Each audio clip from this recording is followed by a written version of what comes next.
How to fix a dry hard lawn.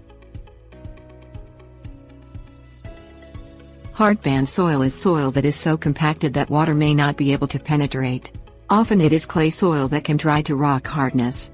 One of the major problems with dry, hard soil is that it will not permit plants to grow well because the roots may not be able to push through the hard soil. When the roots can push through the soil, there is no water for them to find. But you can fix a dry, hard lawn by amending the soil. Things you'll need: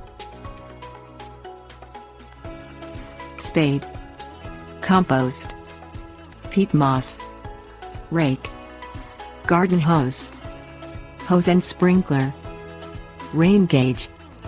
Loosen the soil with a spade by driving it down into the soil to a depth of 12 inches.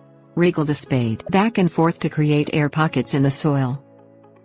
Cover the soil with a 4-inch layer of compost and peat moss. These ingredients will help to add air into compacted soil, which will loosen it. The organic amendments will also retain water in the soil. Rake these amendments into your soil with a leaf rake. Comb at the soil to force the compost in between the grass stems and down into the soil line. The compost will work its way into the opened pockets of air. Water your lawn using the equivalent of 1 inch of rain per week with a hose and sprinkler. Use a rain gauge to determine how much water you have used.